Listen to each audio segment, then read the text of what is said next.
আসসালামু আলাইকুম। আমি ডক্টর রৌনক লায়লা। আমি একজন ইনফার্টিলিটি স্পেশালিস্ট ও গাইনোকোলজিস্ট। আমি চেম্বার করছি হার্টবিট ফার্টিলিটি ক্লিনিক ধানমন্ডিতে। তো আজকে আমি কথা বলবো আইইউআই নিয়ে। আইইউআই বা ইন্ট্রা ইউটেরাইন ইনসেমিনেশন, এটি সম্পর্কে সকলেরই একটু কিছু না কিছু কোশ্চেন থাকে যে এটা আসলে প্রসিডিউরটা কি, অনেক কঠিন কোনো প্রসিডিউর কিনা, বা এটা কি আইভিএফ এর মতো কিনা। তো এই কারণে আজকে আমার এই ভিডিওটি। তো আইইউআই এমন একটি প্রসিডিউর যার মাধ্যমে আমরা পেশেন্টের যে হাজবেন্ডের প্রসেসড সিমেন্টটাকে আমরা মহিলার জরায়ুতে স্থাপন করে দিই। আমরা কেন দিচ্ছি, এটা আসলে কেন দিই? কারণ কিছু ফ্যাক্টরকে আমরা ওভারকাম করার জন্য আইইউআই করে থাকি। এর মধ্যে ইম্পর্টেন্ট ফ্যাক্টর একটা হচ্ছে মেল ফ্যাক্টর। পুরুষের বীর্যে যদি পরিমাণটা কম থাকে, নড়াচড়া কম থাকে, অথবা তাদের বীর্য যদি শুক্রাণুটা যদি অ্যাবনর্মাল শেপের হয়, তো তাদের ক্ষেত্রে আমরা এটাকে বাইপাস করার জন্য আমরা আইইউআই করে থাকি।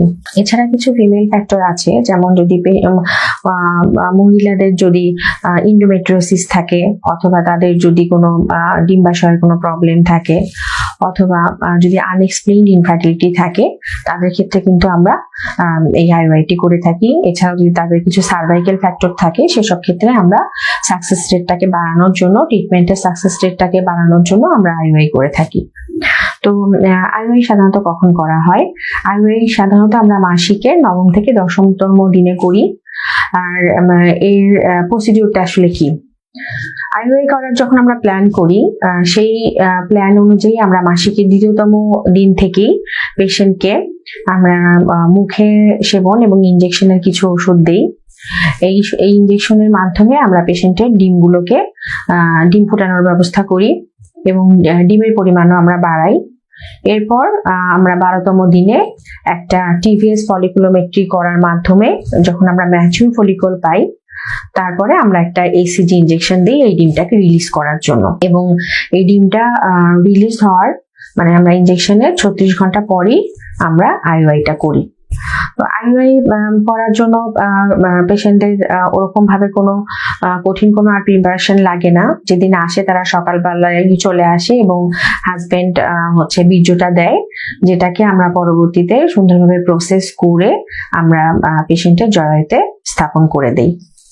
এই সময় পেশেন্ট কোনো ব্যথা পাবে না, এটা কোনো কাটাছেঁড়ার ব্যাপার নয়, এবং এটাতে কিন্তু পেশেন্ট তার নিজের বীর্যর তার যে কাপড়টা নিজের বীর্য ব্যবহার করে জাস্ট সেটাকেই আমরা জরায়ুতে দিয়ে দিচ্ছি।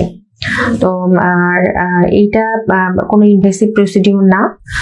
প্রসিডিউরের পরেই সাধারণত পেশেন্ট আধা ঘন্টা রেস্ট নিয়ে বাড়ি যেতে পারে, এবং সাথে সাথে আমরা কিছু প্রজেস্টেরন সাপোর্ট দিই যাতে করে পেশেন্টের সাকসেস রেটটা ভালো হয়। তো আইইউআই আসলে আমাদের ইনফার্টাইল কাপলের জন্য একটা খুবই গুরুত্বপূর্ণ একটা স্টেপ বা প্রসিডিউর, যাদের ক্ষেত্রে আমরা চিন্তা করি যে আইইউআই করব, তাদেরকে যদি আমরা সঠিকভাবে প্রিপারেশন করে তাদেরকে আমরা আইইউআইটা করি, তো পেশেন্টের সফলতা আলহামদুলিল্লাহ অনেক ভালো, এবং এটার কস্টটাও আইভিএফ এর তুলনায় অনেক কম, যা কিনা সব পেশেন্টরাই মোটামুটি অ্যাফোর্ড করতে পারে।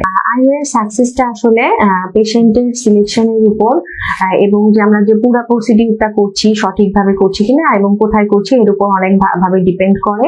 তো সাধারণত আমরা যদি পেশেন্ট সিলেকশন থেকে ঠিকভাবে আমরা পেশেন্টটাকে প্রিপেয়ার করে আইইউআই পর্যন্ত নিয়ে যেতে পারি, তো আলহামদুলিল্লাহ এর সাকসেস রেট অনেক ভালো। আইইউআই পদ্ধতিটা আসলে খুবই সহজ একটা পদ্ধতি, এটাতে কোনো কাটাছেঁড়ার কোনো ব্যাপার থাকে না, এবং পেশেন্টকে যে হাসপাতালে স্টে করতে হয় এরকম কোনো ব্যাপার নেই।